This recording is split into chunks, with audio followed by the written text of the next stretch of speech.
Hi guys, welcome to Janggery's lifestyle. எல்லா போலும் இறைவனுக்கு இன்றைக்கி ரொம்ப பெண்களுக்கு தேவையான ஒரு கிச்சன் டிப்ஸ் தான் ஃப்ரெண்ட்ஸ் இதில் இருக்குது. கண்டிப்பாக கடைசி வரைக்கும் மிஸ் பண்ணாமல் பாருங்கள். அதுக்கு முன்னாடி நம்ம சேனலை Subscribe and like. அப்படியே மணி பெல் ஐக்கானே கிளிக் பண்ணிக்கிறங்க. உங்களுக்கு வேறு எதுவும் டிப்ஸ் வேணும் அப்படின்னா நாங்கள் கமெண்டில் சொல்லுங்கள் ஃப்ரெண்ட்ஸ். இப்போ வாங்க நம்ம வீடியோவுக்கு போய் பார்ப்போம்.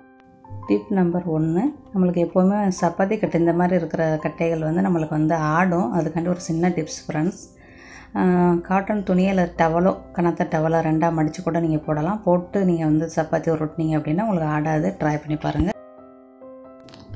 டிப் நம்பர் 2, நம்ம எல்லாருக்குமே சப்பாத்தி சாஃப்டாக வந்தால் ஒரு சந்தோஷமாக இருக்கும். அப்போ தான் நம்ம வீட்டில் இருக்கிறவங்க சாப்பிடும்போதும் ஒரு விருப்பமாக சாப்பிடுவாங்க. அதுக்கு ஒரு வெதுவெதுப்பான தண்ணியில் வந்து கொஞ்சோண்டு உப்புக்கல்லை போட்டு நல்லா கொஞ்சம் இறுக்கமாகவே பிணைஞ்சிக்கிறங்க சப்பாத்தி மாவை. இந்த மாதிரி செஞ்சு பாருங்கள், ரொம்ப நல்லாயிருக்கும். ரொம்பலாம் பிணைய வேண்டியதில்லை, லைட்டாக பிணைஞ்சு ஒரு ஈர துணியை மேலே போட்டு ஒரு 10 நிமிஷம் மூடி வச்சுருங்க. வெதுவெதுப்பான தண்ணி ரொம்ப அவசியம். மூடி வச்சுட்டு அப்புறம் உங்களுக்கு பிடிச்ச ஷேப்பில் வந்து நீங்கள் உருட்டிக்கிறங்க. உருட்டிட்டு அதுக்கப்புறம் கையில் வடித்து இப்படி லைட்டாக அப்படி வீசுகிற மாதிரி கூட நீங்கள் செய்யலாம். அதுவும் நல்லா சாஃப்டாக வரும். அதுக்கப்புறம் தோசைக்கல் ரொம்ப முக்கியம். நம்ம எப்படி வெதுவெதுப்பான தண்ணி ஊற்றி பிணையிறோமோ அதே மாதிரி தோசைக்கல் ரொம்ப அவசியம். நம்ம அடுப்பை வந்து ஒரே லெவலுக்கு வச்சுக்கிறணும். சூடு வந்து நம்ம எப்போவுமே அந்த தோசைக்கல் வந்து ஒரே லெவலுக்கு வச்சுக்கிட்டிங்க அப்படின்னா உங்களுக்கு வந்து சப்பாத்தி வந்து நல்லா சாஃப்டாக நல்லா வரும். அப்புறம் நம்ம வந்து சப்பாத்தி வந்து பிரட்டி போட்டு முடிஞ்ச பிறகு உள்பக்கமும் வெளிப்பக்கம் 2 பக்கம் வெந்த பிறகு லைட்டாக கொஞ்சோண்டு பிளாந்தா இல்லைன்னா எண்ணெயை வந்து லைட்டாக ஒரு 1/4 ஸ்பூனை போட்டு நல்லா சூடு சட்டியில் வச்சிட்டிங்க அப்படின்னா உங்களுக்கு 2 நாள் ஆனாலும் சப்பாத்தி நல்லா சாஃப்டாக இருக்கும் ஃப்ரெண்ட்ஸ். கண்டிப்பாக இந்த டிப்ஸை செஞ்சு பார்த்துட்டு எப்படி வந்துட்டு கமெண்டில் சொல்லுங்கள். டிப் நம்பர் 3, நம்ம ரைஸ் வந்து எப்படி வாசமாக பொருளுண்டு செய்யலாம் அப்படின்னு பார்ப்போம். அடுப்பில் தூக்கி வச்சுருங்க. நம்ம வந்து துடைக்க வேண்டியதில்லை. கீழே துடைக்காமல் நம்ம ரைஸ் குக்கரில் வச்சோம்னா ரைஸ் குக்கர் வீணாக போயிடறனால அடுப்பில் வச்சுருங்க. வச்சுட்டு லைட்டாக உப்பு போடுங்க, உப்பு. அப்புறம் 1 ஸ்பூனு தேங்காய் எண்ணெயை பட்டரை பிளாந்தாவோ போடுங்க. நல்லா நம்மளோட சாதம் நல்லா கம்மாமன்னு மணக்கணும் அப்படின்னா பண்டானையில் இருந்தால் ஒன்று போடுங்க, இல்லைன்னா லெமன் கிராஸ் போடுங்க. இன்னும் கொஞ்சம் வாசமாக இருக்கணும் அப்படின்னா கொஞ்சமாக இஞ்சி பூண்டு கூட போடலாமல். கடையில் என்ன செய்வோம், பண்டானையில் வாசனை புல், அதுக்கப்புறம் கொஞ்சோண்டு இஞ்சி பூண்டு, கொஞ்சோண்டு பிளாந்தா, அப்படி தான் போட்டு செய்வோம். இப்போ தான் சோறு வந்து குக்கர் அடிச்சிருக்கு. நான் என்ன அடைக்க கூட இல்லை. இப்போ வாங்க நம்ம திறந்து பார்ப்போம். இப்போ பாருங்கள், இப்போ வந்து சுட சுட தான் இருக்குது சாதம். இருந்தாலும் புழுண்டு இருக்குது. நல்லா ஆறி போச்சுன்னா சூப்பராக இருக்கும். நல்லா வாசமாக இருக்கும். ரொம்ப அருமையாக இருக்கும் ஃப்ரெண்ட்ஸ். கண்டிப்பாக இதை வந்து ஒரு தடவையாக செஞ்சு பாருங்கள். நீங்கள் செஞ்சீங்க அப்படின்னா அடிக்கடி இந்த டிப்ஸை ஃபாலோ பண்ணுவீங்க.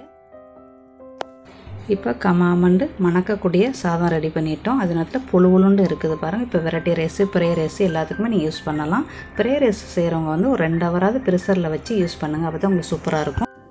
இப்போ நம்ம கோழி வந்து வாடை இல்லாமல் கழுவுறது எப்படின்னு நம்ம பல டிப்ஸுகள் நம்மளுக்கு தெரியும். அதில் ஒரு டிப்ஸு ஃப்ரெண்ட்ஸ், அரிசி கழுவுற தண்ணியை எடுத்து கோழியை வெட்டிட்டு அதில் போடுங்க. நம்ம ஐஸ்பெட்டியில் உள்ள கோழி தான் இறக்க வெளிநாட்டுக்காரவங்களாம் எல்லாருமே யூஸ் பண்ணுவோம். அதுக்கு இந்த மாதிரி ஊற வச்சு ஒரு 2 நிமிஷம் ஊற வச்சுட்டு கழுவி பார்த்தீங்க அப்படின்னா உங்களுக்கு ஃப்ரெஷ்ஷாக இருக்கும். எந்த ஒரு கோழிக்கு எந்த ஒரு வாடையுமே வராது. பொதுவாகவே இங்கே உள்ள மலேசியாவில் உள்ள கோழிலாம் எந்த ஒரு வாடையுமே இருக்காது. அது எல்லாருக்கும் தெரிஞ்சது தான். ஆனால் நம்ம வந்து எக்ஸ்ட்ரா இன்னும் கொஞ்சம் நல்லா ஃப்ரெஷ்ஷாக இருக்கணும் அப்படிங்கிறதுக்காண்டி இந்த அரிசி கழுவுற தண்ணியை நம்ம ஊற வச்சு கழுவி பாருங்கள். உங்களுக்கு சூப்பராக இருக்கும் ஃப்ரெண்ட்ஸ். கண்டிப்பாக ட்ரை பண்ணி பார்த்துட்டு எப்படி வந்துச்சு அப்படின்னு கமெண்டில் சொல்லுங்கள் ஃப்ரெண்ட்ஸ். டிப்ஸ் நம்பர் 5, வருமுன் காப்பது. நம்ம பேசன் உள்ளுக்கு இருக்கவே நம்மளுக்கு அடைச்சிக்கிறோம். அதுக்கு வருமுன் எப்படி காக்கணும்? நம்மளுக்கு எப்போவுமே தண்ணி விரும்புண்டு ஓடிச்சுன்னா சமைக்கிற நம்மளுக்கு வந்து ரொம்ப ஈஸியாக இருக்கும்.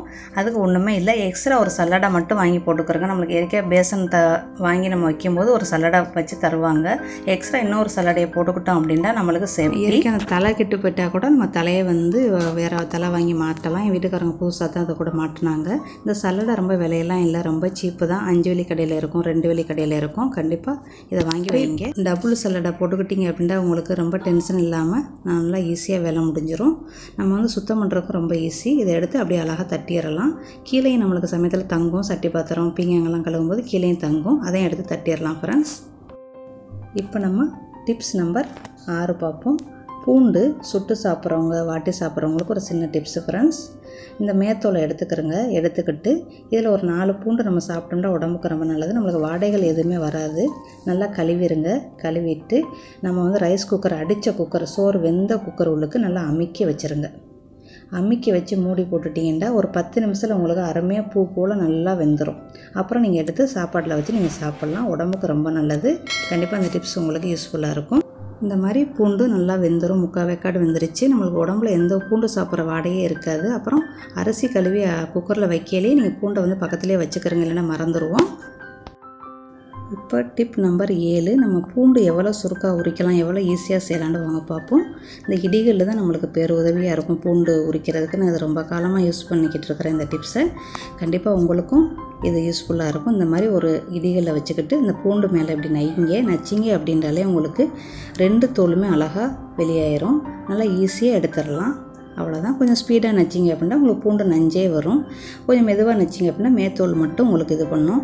எப்படி பார்த்தாலும் நம்ம அரைக்கவும் குழம்புக்கு தான் போட போகிறோம். இந்த மாதிரி செஞ்சிட்டிங்க அப்படின்னா உங்களுக்கு வெங்காயம் உரிக்கிற டைம் தான் ஃப்ரெண்ட்ஸ் வரும், ரொம்ப நேரம்லாம் வராது. சின்ன பல்லு பூண்டோ பெரிய பல்லு பூண்டோ எல்லாத்துக்குமே ஒரே டிப்ஸ் தான் ஃப்ரெண்ட்ஸ். இந்த மாதிரி இடிகளை வச்சு நீங்கள் இடிச்சிங்க அப்படின்னா ரொம்ப சுருக்காக உங்களுக்கு வேலை முடிஞ்சிடும். ரொம்ப பேர் வந்து பூண்டு உரிக்கிறத ரொம்ப சிரமப்படுவோம். இந்த டிப்ஸ் உங்களுக்கு கண்டிப்பாக யூஸ்ஃபுல்லாக இருக்கும். இந்த மாதிரி இடிகளில் வச்சுக்கிட்டு இப்படி நச்சிங்க அப்படின்றாலே விறுவிறுண்டு உங்களுக்கு வந்து உள்தோலும் மேத்தோலும் நல்லா வெளியாயிரும். அப்புறம் நீங்கள் எடுத்து இது பண்ணிடலாம். நம்ம சமைக்கிறதுக்கு ரொம்ப ஈஸி. நம்ம டெய்லி பூண்டு வந்து சாப்பாடில் யூஸ் பண்ணுறது ரொம்ப ரொம்ப நல்லது. அதுக்கு நீங்கள் இந்த டிப்ஸை கண்டிப்பாக ஃபாலோ பண்ணுங்கள். உங்களுக்கு இந்த டிப்ஸ் கண்டிப்பாக யூஸ்ஃபுல்லாக இருக்கும். நம்ம இதுக்கு மேலே பூண்டு உரிக்க ரொம்ப சிரமம்லாம் படாதீங்க. இந்த டிப்ஸை நீங்கள் ஃபாலோ பண்ணுங்கள். நம்மளுக்கு வந்து ரொம்ப ஈஸியாக இருக்கும். நம்மளுக்கு தேவை ஒரே ஒரு இடிகள் மட்டும்தான் ஃப்ரெண்ட்ஸ். கண்டிப்பாக உங்களுக்கு இந்த டிப்ஸ் வந்து யூஸ்ஃபுல்லாக இருக்கும். கண்டிப்பாக செஞ்சு பார்த்துட்டு கமெண்ட்டில் சொல்லுங்கள். டிப் நம்பர் 8, இஞ்சி பூண்டு பேஸ்ட்டு எப்படி அரைக்கலாம். ரொம்ப ஈஸியான வழி ஃப்ரெண்ட்ஸ். கண்டிப்பாக மிஸ் பண்ணாமல் பாருங்கள். இந்த மாதிரி பூண்டு தோலை வந்து மேத்தோலை மட்டும் எடுத்துகிட்டு அரைச்சி பாருங்கள். ரொம்ப சூப்பரான வாசமாக இருக்கும். இந்த மாதிரி தான் கடைகள்லாம் நாங்கள் இப்படி தான் செய்வோம். உள்தோலை வந்து நாங்கள் உரிக்க மாட்டோம், இந்த மாதிரி தான் செய்வோம். ரொம்ப வாசம் வரும், நல்லா அரைப்பட்டுரும். தோலை உரிச்சும் வச்சுக்கலாம், தோலை உரிக்காமே வச்சுக்கலாம். அப்புறம் மிக்ஸி ஜாரில் வந்து எல்லாத்தையும் அள்ளி போடுங்க. கொஞ்சோன்னு ஒரு 1/4 கப்பு தண்ணி, ஒரு 20 மில்லி தண்ணி ஊற்றுங்க.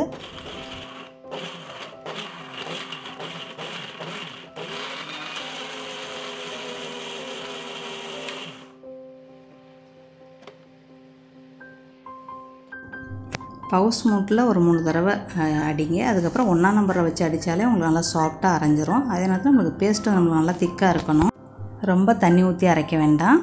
அதுக்கப்புறம் போத்தல் நீங்கள் என்ன போத்தலில் வைப்பீங்களோ அதை சூஸ் பண்ணிக்கிறேங்க. பிளாஸ்டிக் பையாக இருந்தாலும் முடியும்.